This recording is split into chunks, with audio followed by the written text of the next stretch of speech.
1, 2, the third. Good evening, everybody, on this hot Thursday evening. We're back at you with another episode of This Uncanny Earth, episode 283. Tonight, we're bringing you direct energy weapons live from the This Uncanny Earth studio. As always, I am Robert Solomon, and with me is my disgruntled host who did change his shirt, so he was not the Mox we all know and love. For now. Yeah. Spider, and I have an excuse. We'll get to that in a minute, though. And beneath us, but not beneath us, is our good buddy Steven. Looks like he just got some hair going on. What's up, Steven? Hello. How are you doing today? Fine. Oh, your voice sounds clearer today. I'm just fine. I'm just fine. 10. Fine. Just fine. It's 10 o'clock. Yep. Gentlemen, how we doing this week? Well, I had to buy a new I keep thinking it's a dishwasher, but it's not a dishwasher. I have a clothes washer coming on Saturday. So, one of the reasons I have had to wear the same shirt, not this one, for lengths of time usually is because I haven't been able to wash my shirts effectively. So now I will be able to, as of Saturday, probably, assuming I hook it up correctly. But that's fun. I had that, and not a whole lot else. It is hot though. The temperature did suddenly creep up. Temperature. But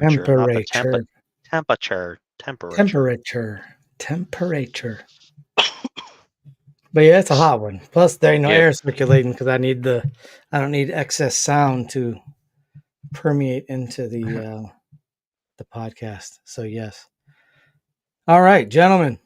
Directed energy weapons. So what did we learn this week about directed energy weapons?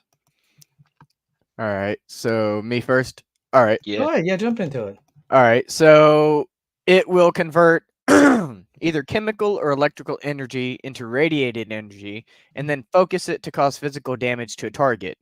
And my information told me that the military has been pursuing this technology for a long time, but they keep saying it'll be deployable in just a few years, but they don't really tell us exactly when.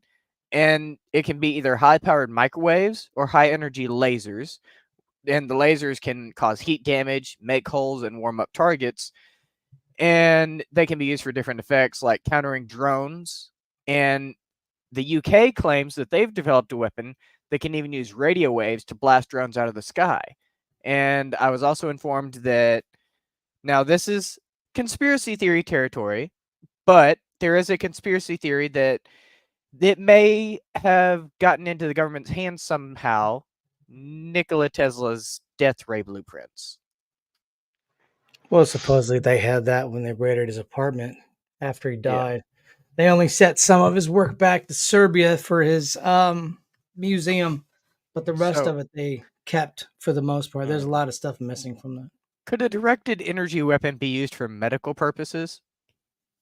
I think so, yes. Because I actually had a theory when I was looking at all this. I wondered, because they use sound waves to blast out my kidney stone when I had that operation, would that be considered a direct energy weapon?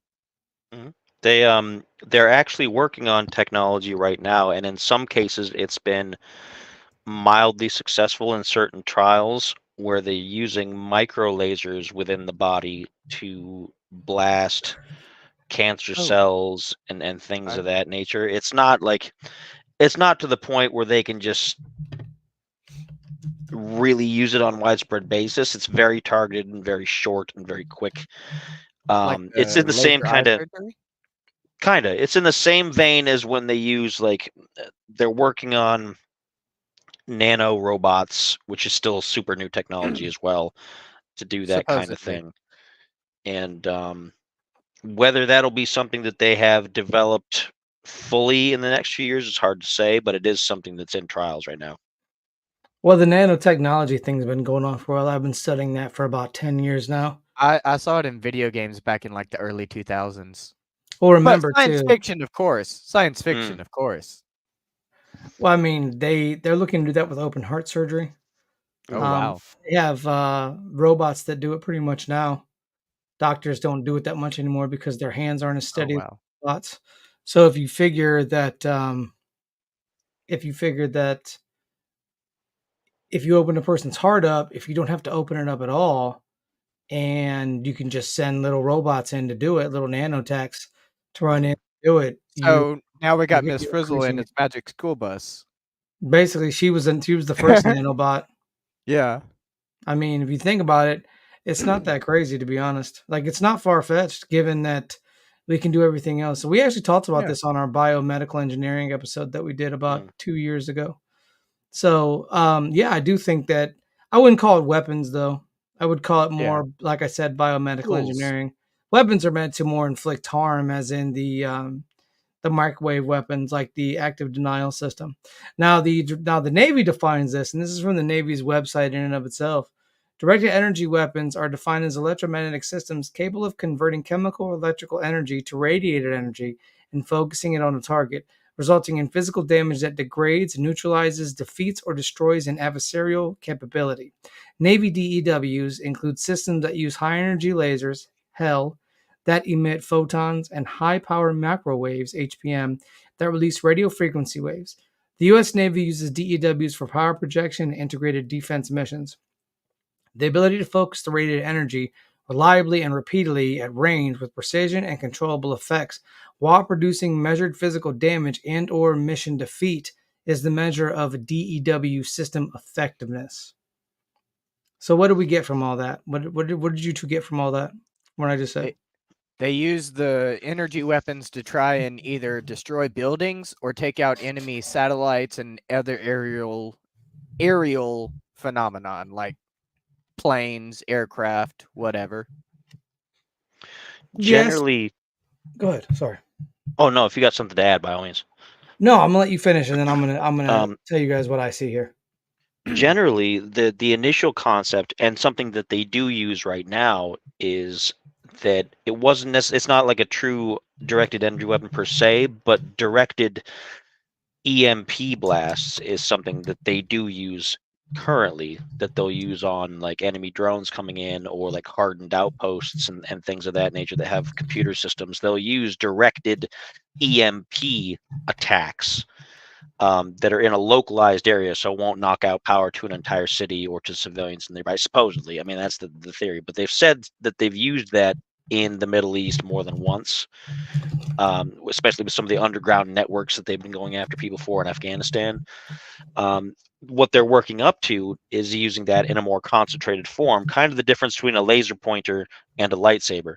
They want to be able to use that at an energy level to cause physical destruction. And they've been doing testing, the Navy has specifically at sea, because there's not a lot of nearby targets that they'll hit by mistake if they get the targeting wrong, where they'll have drones fly overhead and they'll try to zap them with a directed energy laser beam. And they've said that they've been pretty successful. There was a test recently within the last month or so. I don't remember the exact, like who reported on the article, like what news people it was, but they said that the Navy had claimed that they had fended off a tactical drone attack in an exercise using directed energy weapons. Okay, so what I wanted to point out here in this part was that the U.S. Navy uses DEWs, multiple DEWs for one. All right, multiple. The ability to focus the rated energy reliably and repeatedly at range, right? So reliably and repeatedly at range, meaning they're doing multiple tests to see what works and what doesn't work. And with precision and controllable effects. Once again, precision takes practice, control takes practice. So they're practicing these things. Now, the ADS for the active denial system was first used in Afghanistan in 2010. It wasn't used again until the development of ADS 2, known as the Silent Guardian, which is in a smaller mobile device. And who knows if it's a handheld, whatever. But what the ADS actually does is it heats up water in a target's skin. So basically, it microwaves the water underneath your skin or in your skin. And the ALS or the ACLU cited this as a problem because of the eyes. There was no test to discern whether it could irreversibly destroy the eyes or not. And it can destroy electronics if not shielded. Some electronics can be shielded from electromagnetic pulses. That's real conspiracy stuff. If you got your electronics shielded, you're prepared for something. Most Faraday people don't have cage. their most people don't have their electronics secured. So like if an EMP would hit us now, it'd destroy all of our electronics. Most of them don't have the Faraday cages. I got an OtterBox. I think I'm good. Okay. No, They not make at all. specific bags that are like lined with certain materials Yeah. where no signals get in and out, and it means that you, for one, can't be tracked if you're going through a different country, but it's also supposed to block out EMP attacks. Now, whether that's accurate or not, this is stuff you can just buy off the internet. Just anybody can.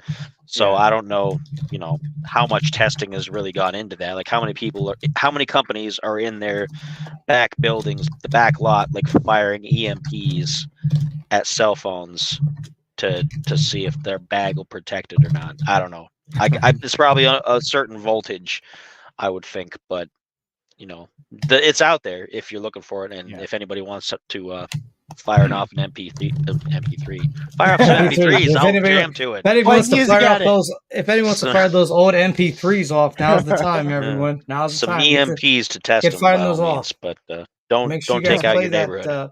play that Kelly Clarkson joint on your MP3. Feel the rain on Whatever your that is. skin from 2003. That's directed energy weapon right there.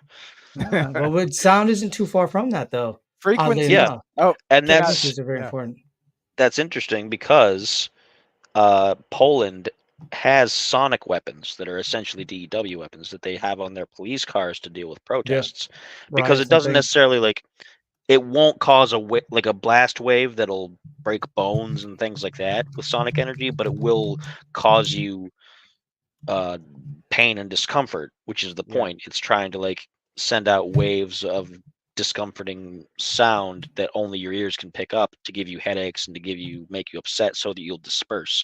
So that kind of stuff has been around for a while. And actually, now I want to give a big shout out quick. Go ahead. Scruffy just rated us over in Twitch with some of his followers. He's here checking out the podcast. Y'all give some love to Scruffy.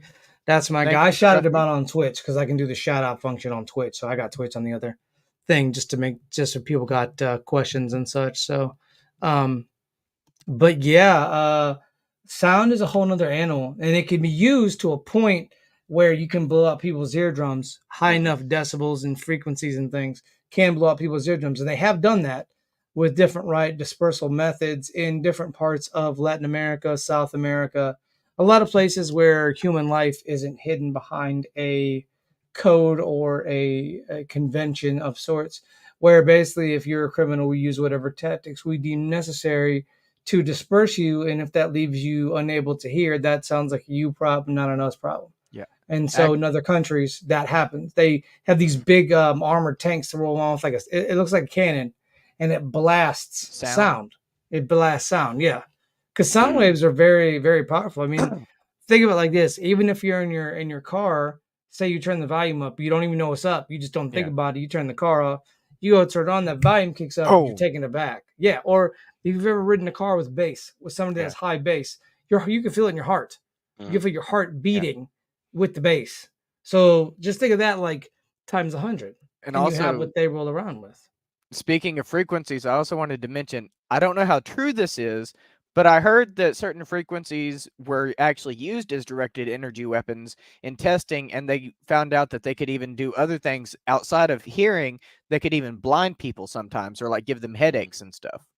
Disrupt functions of your body, mess with the autonomous nervous system, which is a throwback to our episode on frequencies, which we had not too long ago. Well, the body has certain frequencies. The heart has certain frequencies, lungs, kidneys, the liquids in our body. Yeah, they operate at a certain frequency. Water operates at a certain frequency. Everything has a frequency shift. And when you go into shift frequencies and you change even a little bit to a lot, you can put stress on organs, you can put stress on bones, you can put stress on the eardrums. Roman Catholic Church changing our music frequency hertz. I like the old hertz better. Don't worry, folks. He's not permanent. You don't have to worry about him. He's not permanent. We just got him in for a little bit. We let him come in because we want to take care of the youth in our community. That Hallelujah song from Shrek, they use the old number of hertz. You know you like that song. Okay, Grandpa, I don't let's watch get you back to bed. Let's get our Grandpa Steven back to bed. The intern, time to get back to bed, Gramps. You got your coal shift in the morning. You got to get back to coal mining. I mean, we can get rid of him. We can get rid of him now if we want. We can use our energy weapons. No, but the ADS active denial system, I find it interesting that it wasn't used in 2010. It was used in 2010 in Afghanistan, but then it wasn't used again until the ADS-2. But they only marketed the ADS-2 to a select law enforcement agency, like select law enforcement agencies and security providers. So I have to wonder if things like BlackRock and a lot of our defense contracts that are above board, so to speak, are lesser known, our mercenary units. I wonder if they have these. I wouldn't be surprised because it seems like an easy way to help with the testing while also saying if something goes wrong, we can just wash our hands of the whole thing. Which makes sense.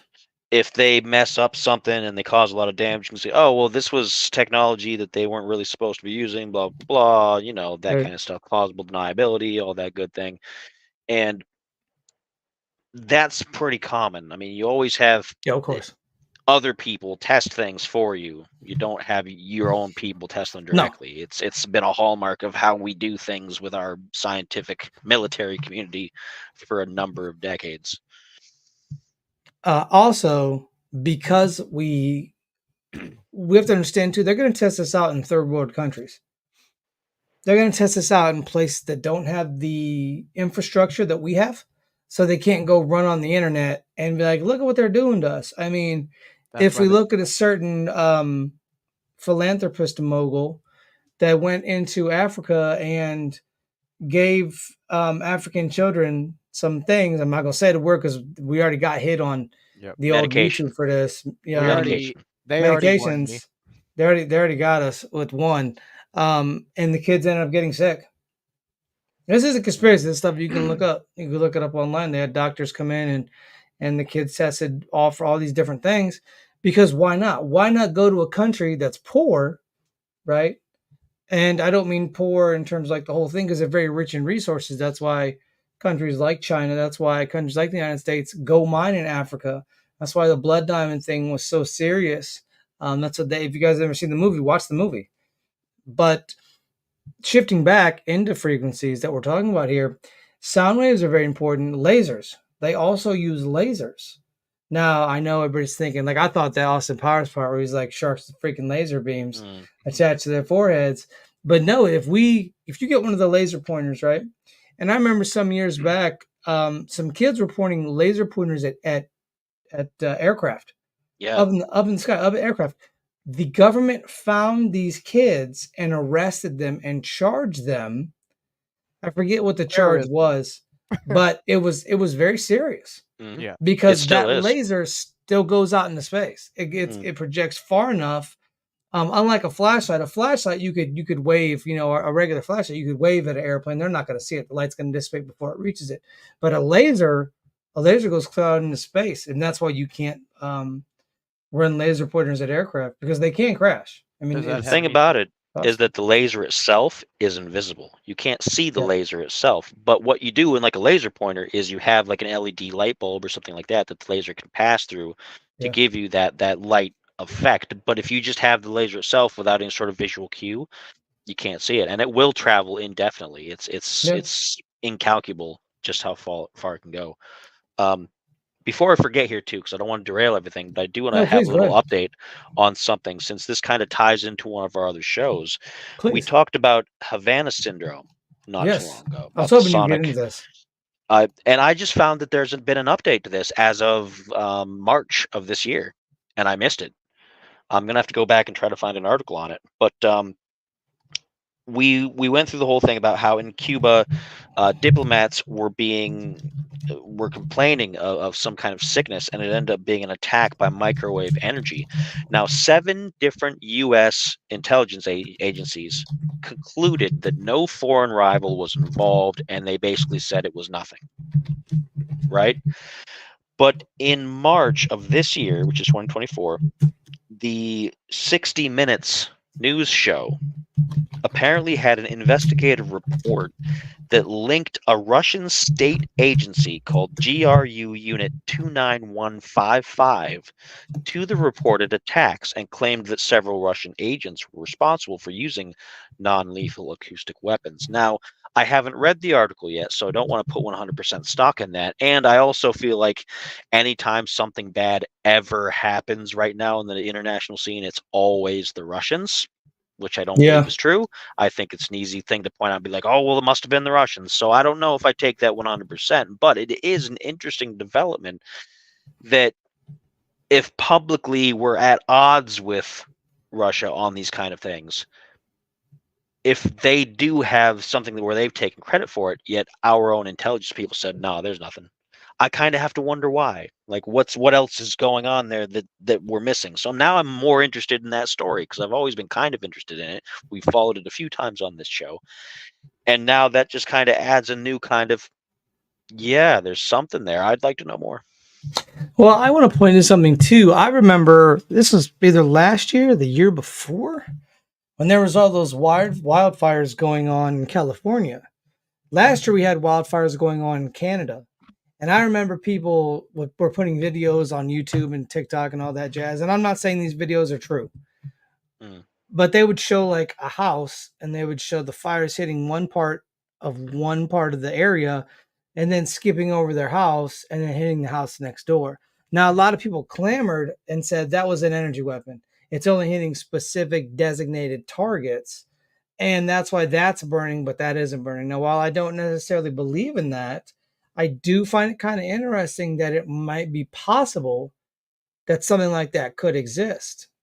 Given satellites and the satellites that rotate around our globe, I think that there's definitely ways you could house a form of weapon like that, because you could bounce, if you're ever taking a magnifying glass, get it close enough to straw, you can heat it up.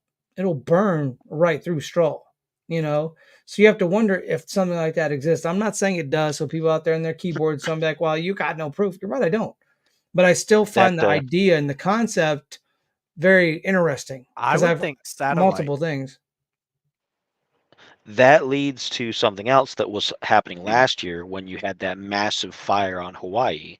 I remember this. And this is, I don't know, some parts of this seem just kind of ridiculous. I looked into it when people first reported on it, and I'm kind of like, okay, I see what you're getting at, but I'm kind of like, but there was that massive fire in Hawaii, devastated a lot of homes and a lot of things, destroyed like all kinds of places, but it skipped over certain houses in a similar way. And the report was that it was skipping over every house with like a blue roof. Yeah. And that a week before the fires swept through, certain celebrities like Oprah and whoever had all started having their roofs painted blue. Now, I don't know how much of a coincidence that is, because I don't follow anybody like Oprah, because I don't care, to be perfectly honest with people. But the story was around for at least a few weeks, and people were like, look at this, look at this, look at this. And the news covered it barely and was like, no, there's nothing to it. And I don't know if anybody actually looked into it further than that. I didn't really too much, but it's interesting because it adds into that thing. And that, if you think about it, possibly certain color spectrums could be, if you programmed a certain laser to attack certain things and you just swept it over an area, you could tell it to ignore certain light frequencies, which would be like the color blue. Funny you mention this. They found a village in China that had done the same thing.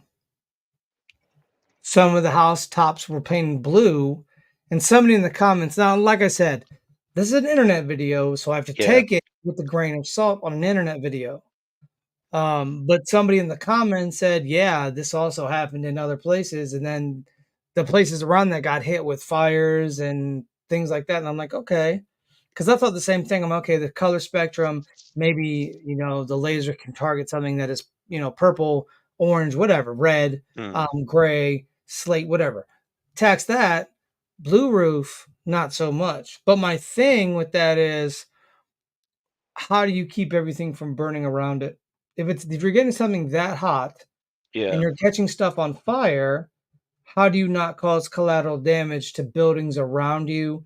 How is nothing, you know what I mean? How are things Yeah. not getting burned? Even Vegetation and things that are not blue that are clearly on a different spectrum of exactly, light. Like somebody exactly. has a silver car in the driveway of a blue house. It's not Yes. under the blue roof. Why doesn't the car get, damaged or destroyed? So, And enough heat will melt uh, whatever polymers or plastics that your vehicle is made out of. mhm. So for me, it's a tough call because while it sounds nice in a science fiction setting, I would think that something like that would have collateral damage.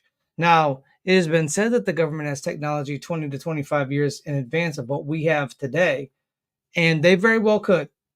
They very well could have things that we don't even can't even fathom yet. And then it'll come out in 20 years. Oh yeah, we had this back when you guys had smartphones and cell phones and things of that nature. Go ahead, Steven. I see you got Yeah. something for us. I actually had an example of that, but it may be coincidental. But I'm a big fan of Metal Gear Solid. Back in the late 80s, early 90s, he had the concept of stealth technology in his video games. And at the time, it was purely science fiction back in the late 80s, early 90s. The first time I was made aware of it being a real thing in the real world was in 2016 on a Netflix show called The White Rabbit Project. And they said, they were like, it's super expensive. And that's probably why it's not, they don't use it in the military because it's so expensive. But the fact that it existed and the way that the actual science worked, it refracts the light around the user and bends it. And that was Yeah. exactly how the science fiction was explained in the video games in the 80s and 90s. And that would be about 20 years difference. Interestingly enough, I've gotten reports from people that are Bigfoot and hunters and things like that, and they've been in the forest and they have seen a cloaking being or whatever it is. And it looks Um, like like when it's on a really hot day and you see that little wisp of like yeah, heat rising up off of something. it looks akin to the predator.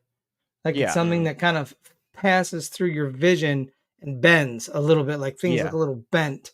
Because like you said, it's refracting the light off of the suit itself. The suit being made of little tiny mirrors, more or less, Yeah. that do refract and Yeah. the light itself. And so he may be right. But then again, some things too, if you have a mind for it, I think you can break down the easiest way to do something. Like if he has a mind for that Yeah. kind of thing, right? He would go with the most logical way to do it. And he might have talked to other scientists that said, well, if you're going to talk about it, this is They how might it have would probably go like they might down. have been inspired by the game even. Maybe. But I feel like camouflage is something that has been worked on long before video games were a thing. Yeah. And they've worked on ways to perfect camouflage. Yeah, Because I if your can believe enemy that. doesn't know you're there, you can get them. We've looked at hunters and they clothe themselves in whatever I area mean, we they were doing have. that. We were doing that back in the 50s, weren't we? We were doing similar things. We have like blankets and things that match the Yeah. surroundings so well you couldn't see the sniper in the hills, before it was too late and your head was dashed against a Yeah. rock or something. So yeah, I mean back then it was different. Nowadays with technology and things like that and things you could just sync up to a smartphone, you sync something like that up to a smartphone that would instantly change you wherever you're at. These Octo things could be camo. something, yeah, I mean, you got to think about that. Active camo, I mean, it would make sense. All the light needs to do is change. All you have to do is change it to reflect the light, whatever you're seeing. So if you're at night, you just reflect the night. You're not going to be able to see it. Like a Uh, chameleon. but the thing with at night though is different because all there needs to be is a little bit of light, and you see this mass. I've seen this. I've seen a black mass move across a pool table at a place we were at, and it was a black mass because I couldn't see through it. That's the difference. Like when you're looking at night, if there's light around, you can usually see through into different parts of the darkness. If I see a a shadowy thing that I can't see through, and I'm noticing it's moving, your camouflage isn't working very well. You'd have to mirror that same level of darkness, because a lot of places aren't pitch black. Out here kind of is, but you get street lights, and sometimes you'll get the full moon, which has its own type of light, or in Spider's case, you get light pollution where he lives. Mhm. So you're Yeah. still gonna have to have that refracting of light, because unless it's pitch black, but if it's pitch black, then you really don't need to be camouflaged with much. I think there's a lot of light pollution here. I hardly ever see any stars. With See, we that, see it out here. with that, I do have to kind of derail the show for just a minute, because Please. with talking of light pollution, did anybody else get a chance to see the aurora borealis that passed over this part of the country? I don't know if you did, and where you were at, Stephen, because you're farther south, and it was mostly like the top half of the United States. I didn't get to see it, but I did hear a conspiracy theory about it. Well, I mean, you'll have that, but I mean, we'll get to that in a minute. But I didn't see it, but seeing it was pretty cool. We didn't get to see much because, again, the light pollution, even for just a small town like Kansas City, but it's not like Akron, it's not like Cleveland, it's not like a city that I consider to be more of a bigger city. But it was too bright outside to see much. But we did see the sky change color in a definite way. Like, we got a lot of red, and the reddish purple kind of passed over just a little bit over a certain amount of time. So my daughter got to see that, but we didn't get some like the greens and things. I would imagine you got to see a bit more, because I saw the purple hues. I saw the purple hues. The purple hues were legit. I caught the tail end of it because I just had remembered, like, I need to go outside and see the aurora borealis. So I had to run out real quick before it got too dark. And I saw the purples. The purples were nice. It was a nice shade of it was almost like Twitch color purple. It was very interesting, like almost even a little bit darker than that. But you could tell there was a difference out there. Oh yeah, 100%. You could tell there was something, and it's crazy. We keep seeing these events happen. We got the eclipse. We got the aurora. I mean, shoot, all we need is like something. We need one more thing, and then apocalypse bingo can happen. The meteor shower. Yeah, the meteor shower. Yeah. Shooting stars. I've seen a couple of those in my lifetime. Those are legit, though. Those are cool. Those are really cool. Yeah, you got to have some really good darkness to get. Yeah, you got to have next to no light pollution. You got to have pretty much like maybe a street sign or maybe a street light can be on. That's about it. You can't have like storefronts and the big city lights and everything going up. And big city lights. The big city lights. Big city lights. Big city lights. So yeah, that's cool. So what I got to hear this. What is your conspiracy theory? Oh, well, I was kind of briefly mentioned the cause of it earlier, but I heard there was a conspiracy theory going around that, and me and Spider talked about this in our group chat earlier about HAARP.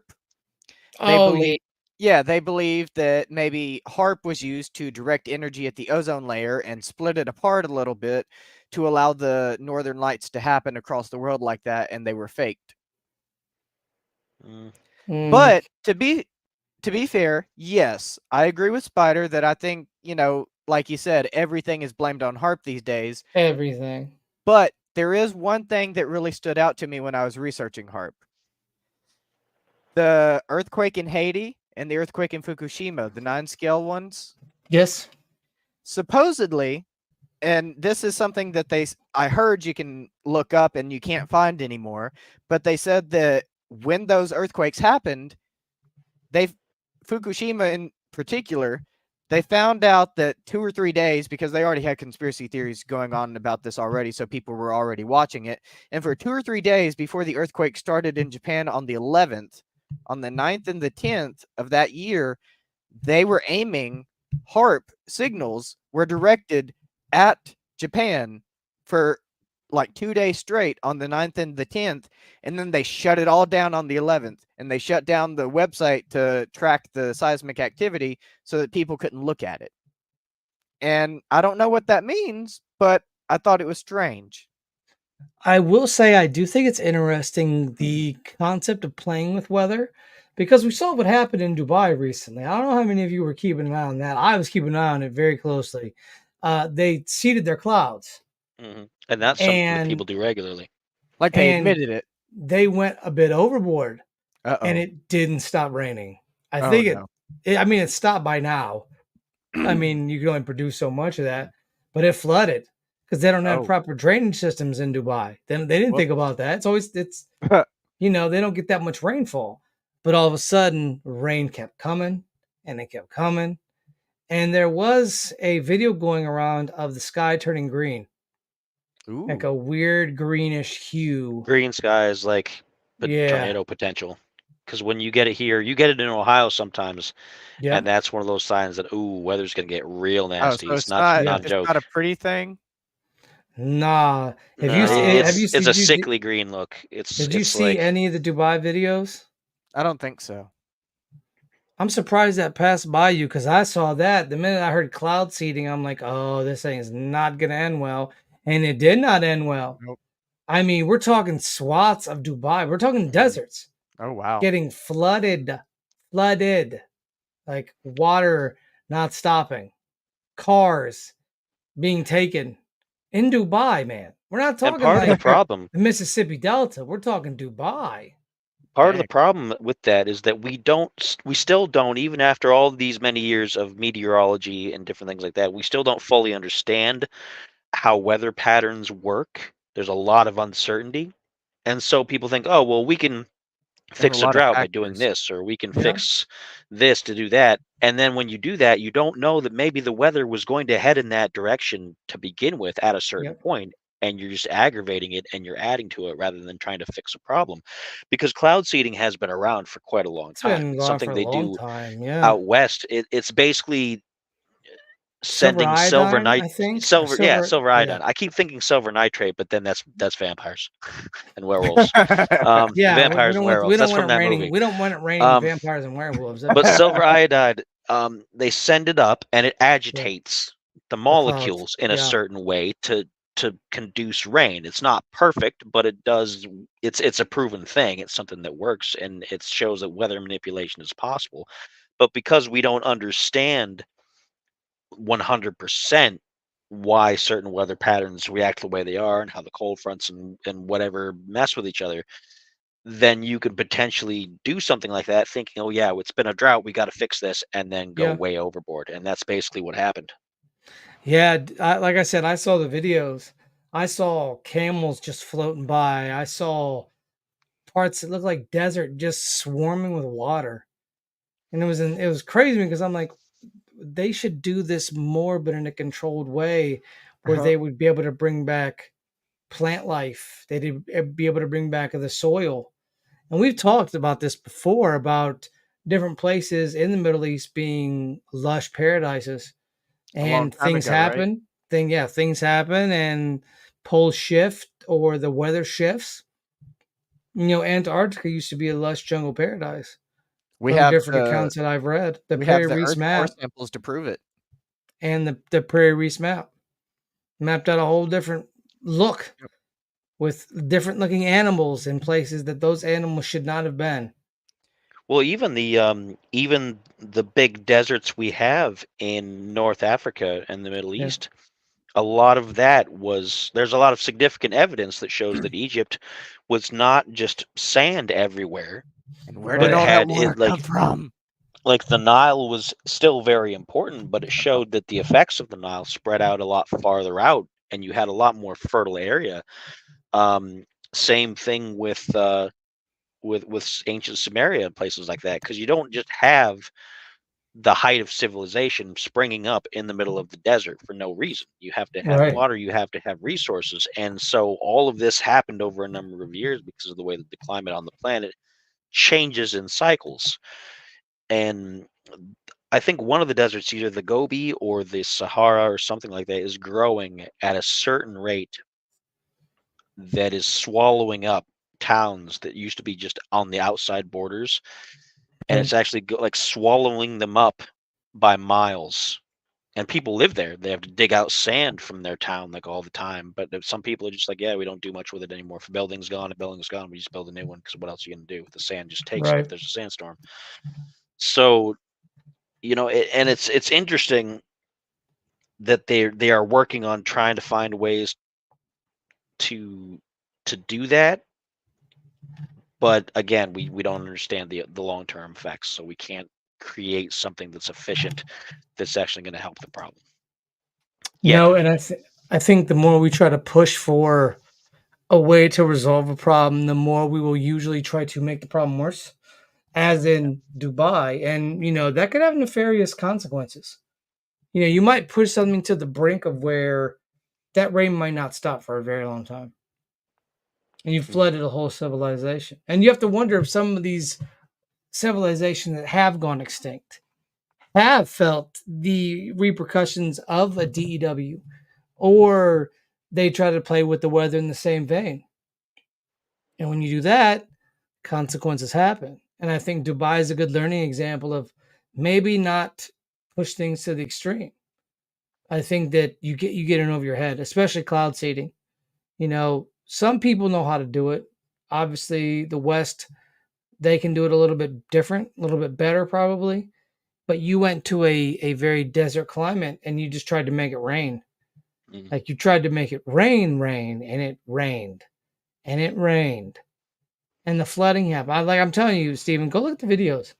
I was like, what has been going on in Dubai? Because I heard a little blurb about it, and I'm like, okay, let me look into it, and here the place is flooding.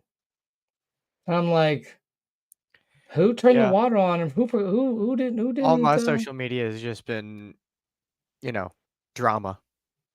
Yeah, I noticed the Dubai thing didn't get a lot of coverage. Yeah, I hadn't actually heard of it, believe it or not. I'm commenting on it because it makes a lot of sense, but I hadn't heard about it until you mentioned it. So now I'm going to do some digging on it. Another thing too, going along with the same thing with the weather, but also with the directed energy. China, not long ago, I don't know if they ever managed to get it launched or not, but they wanted to launch a satellite that was designed to direct sunlight Oh, I remember specifically for crops and things like that, is what they said. Crops. And I believe it went through the United Nations and some other things, because the US was like, no, you're going to use that to focus the sunlight to cause damage as like a massive energy weapon, which is exactly what could happen. We've seen it in a lot of our pop culture stuff. We've seen it in movies. We've seen it in games frequently. You had it in a Call of Duty game. Which one was it? Was it 3 or was it Modern No, it was Warfare like 3 or was Ghost. it It was like Ghost or something Ghosts like probably? And then you had the satellites from Gears of War that were pretty much similar thing. They would gather that energy and blast out the Hammer things. of Dawn. And that's something that's being worked on now. The And of course, invincible China person. says it's for the climate. It's for helping, regions to grow more crops with more sunlight and things like that. But yeah, a lot of nations were like, no, you can't do that. You're going to use that to zap people. Don't do it. But we don't know how many 100%. people have already done, like, how many times have satellites gone up that have been like that maybe we were like, well, let's just try it out. We don't have to tell anybody yet. Let's just try it out. Yeah, because who's to say we haven't thrown a couple up there and done a little bit of zapping, We don't like other people doing the stuff that we're doing is a big point of it. And I feel like we've already done it, say, definitely. not as I do. The United States is 100% guilty. We got to remember the United States was complicit in a lot of things in the early days that they don't want to take credit for. I mean, we didn't go into Germany to rescue anybody. We invaded Germany because we got invaded in Pearl Harbor. We weren't going to jump into the war at all. We wanted to keep our nose out of that war. We sent Jews back to Germany. They'd come over and they were like, "Hey," and we're like, "No, go back," because we didn't want them here. We didn't want to be any part of anything that was going on in Europe until it was brought to our front, to our back door. It's a family show. And come to find out, we're like, oh yeah, now we want to fight. You attacked us first. Now you're giving us a reason to enter the war. Britain and Russia had already been entrenched with the Germans, for quite a while before we jumped into it. So, we'd like to say that America doesn't get its hands dirty. We got our hands bloody and dirty all at the same time. And who knows what we have done. There's a lot of shady things that we have done. And, this points me to something I like to call the bioengineered weapon, or the disease weapon, if you will, which is a big thing in a lot of TV shows, movies, Resident video Evil. games. But yeah, Resident Evil being Umbrella being that corporation. You know, I've Legend. been waiting Corporate 45 evil. minutes to say that. We know. I Am But if you- Legend, they had the inoculation that Yes. actually caused the thing. I got called an inoculation because if we use the actual Don't word, say it. YouTube is going to be in trouble with us. But yeah, it shows the unintended side effects of crafting something quickly and not paying attention to what actually happens. Yes, Personal of course. experience. My dad has had a heart attack and heart conditions and blood sugar conditions since he, Was inoculated. Yeah. And listen, there's been a lot of people that when they were inoculated, they developed these different things that have happened long before whatever has happened. This was the happening before the happening. So what's happening? Yeah, But it's a long history of those kind of missteps. and that's the thing. I think that a lot of countries may have developed, maybe sitting on something that would be considered a bioweapon. Can You I know, admit? Oh, go ahead. we me and my group, Scruffy, he probably dipped out, he has to work, but we play a game called The Division. And then Division, they developed what's called the dollar flu. They were to put this virus on the dollar so everybody that touched it caught it. $1. And you know how we handle money. We don't even wash our hands after we handle money. We put money in places it doesn't belong. So it was so easy to put that money and put a a bioweapon on it. And who's to say that couldn't happen? I think that we take that kind of for granted because I think that's the way you really hit a population. You know, if you hit them with an energy weapon and this, that, and the third, that's not going to go over real well. That's not an easy thing. You can't just be like, well, yeah, we kind of did that. That's our bad. You're not going to get out of that. But if you can do it miscellaneously, you could. Go ahead, Steven. I was gonna say, weren't the Nazis like studying a lot of like gassing and other bioweapons as well? What's up, Hoff? What's going on, buddy? They were studying it, and so was the Japanese. The Japanese were studying ways to cut open certain vivisection on people. 3,000 people. And a lot of times it was on pregnant women. So these are things that we have to take into account when we're talking about this kind of stuff. Because while it's not a pretty thing, history itself isn't a pretty thing. There's a lot of horrendous actions that happened. And a lot of people didn't face punishment for those crimes. And for the longest time, Japan themselves denied it. I mean, it's only been, I think, recently that they've kind of been like, yeah, we kind of did it. But even then, it's in very hushed tones. Mm-hmm. You know, it's different. You know, Germany was like, yeah, we did it. They had records. And they kept those records. Yeah, Unit 731. Yep. Iris Chang wrote a great book about that everybody should read. If you guys haven't, you definitely should. Germany has a vast number of laws now, at least on a public level, denouncing a lot of those kind of things because they had to do a lot to restore their image as a legitimate country after World War II because of all the things that happened. Like they were demilitarized. And their economy was still trashed because of how they had tried to recover it through war and everything, and so they've had to do an awful lot. And Japan, of course, they've tried to recover their image since Nanking and all those other kind of things, and a lot of the various atrocities that they did at the same time. And you're still getting those kind of things, though. Like China is still having experiments, although they'll deny it, but they're still experimenting on things other than what could have happened over the last few years. I'm talking about like they have their camps for Muslims and things that they said, oh yeah, they're not actual camps, they're schools, there's this and that, and then it was shown that they were camps. And they're like, oh well, never mind, and then nobody talks about it anymore. But the Uyghurs, that's the kind of stuff going on. You test medicines, you test things that are supposed to improve people's lives, but it's basically just, oh, well, we need a quiet way to get rid of these people. So what do we do? Oh, we'll test life-saving things on them. And that's what they told That's what they told the Jews in World War II, that it was, this is life-saving medicine. You need this, and then you're all showering together. Next thing you know, it's Zyklon B, and that's that. And they kept the reason why Germany got caught is because they kept detailed records. That's how we knew what they were doing. They kept detailed records. You know, the Japanese Unit 731 wasn't the only unit, and a lot of people don't understand that. Unit 731 was the main one. There was also different units that would infect people with different viruses, diseases, things of that nature. Things that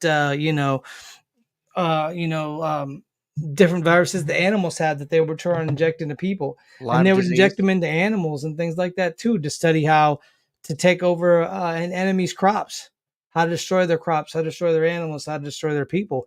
And because the Japanese and the Germans looked at other people, they didn't deem them as being human beings. So when you can look at somebody and not deem them as a human being, you can get away with being a monster. You can get away with being a worthless human being. And that's how they did. They did on the auspices of, you're not a real human being anyways, so we can do what we want. Jumping back on track though, what do you guys think? What do you think is the most likely DAW to exist? Laser.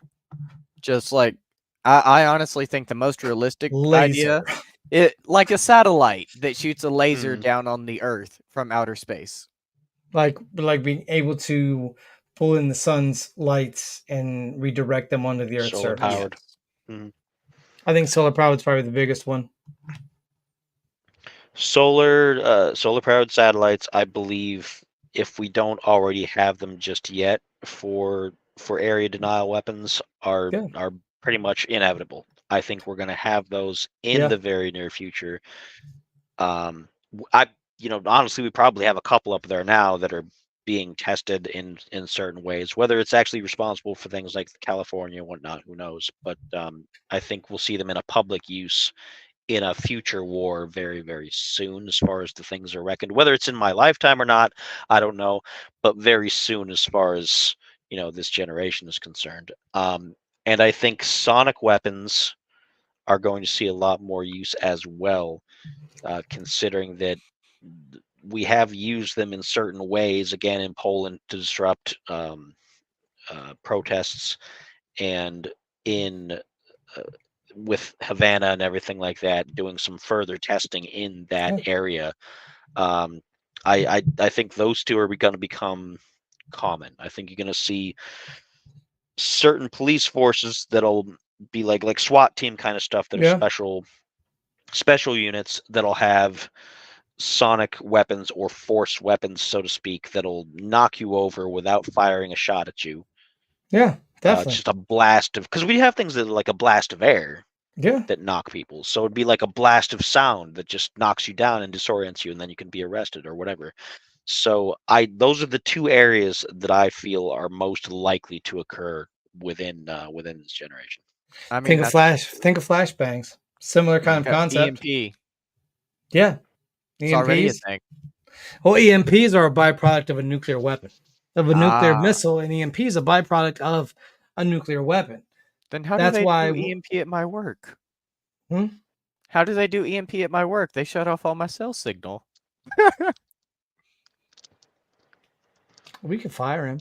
Well, an EMP is it would take out all of the power and everything too. Yes. It's not like it would destroy your phone. You wouldn't just take out your phone signal. It would literally destroy the entire phone. An EMP is very damaging. It's very completely damaging on a lot of levels.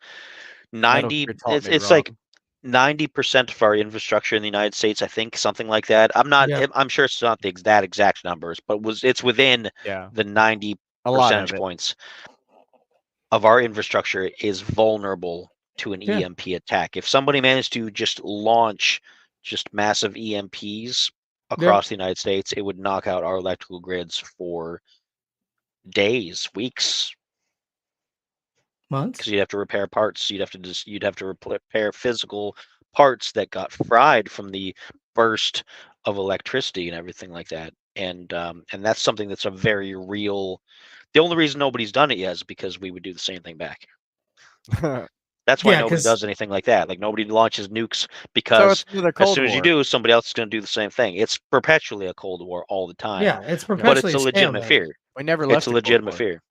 Well, because we have things that'll shoot ICBMs down, but now they're making missiles that are faster than ICBMs, so that's a whole nother animal. But then they have the anti-drone rifles that you can shoot drones down with the rifle. It's nuts. Yeah. There's a lot more into this we could have covered that we just skimmed the surface off of, and we could definitely go for a deeper dive in the near future with directed energy weapons, which I would love to do at some point. So, gentlemen, closing thoughts. Steven, what are your closing thoughts on direct energy weapons? I think they're already a thing. Like we use them, but they're probably kept hidden. Like Spider said with the satellites, I feel like we probably already have a couple up there. Okay, Spider. Yeah, it's to reiterate what I said just a few moments ago. I feel like within our generation, whether we're alive to see it or not, you will see these become relatively commonplace. Not necessarily on a civilian level. Like they're not going to hand out like, go to their next gun show and you're going to get a sonic weapon beam. No, you're probably not. Nice. But as far as military and paramilitary units and things of that nature, I Nice. think you will see that used in conflicts overseas on a fairly regular basis. And I think we're going to see more and more of the impact of that now as they test and develop these technologies. I think they've had them for a long time. I think now they're just starting to somewhat bear their fangs. But I agree. I think we're going to see more of them, just like we didn't see a lot of predator dronings at first. You know, we saw a little bit. Then now we're seeing. I think anytime that you can spare your army's casualties, you're going to go that route. 9 times out of 10, you're going to go that route. You know, they said that the reason they bombed Pearl Harbor, or not Pearl Harbor, I'm sorry, Nagasaki and Hiroshima, because it would have cost more lives to invade than it would have to just bombed the area. Whether that's true or not, I couldn't tell you. But it is what it is.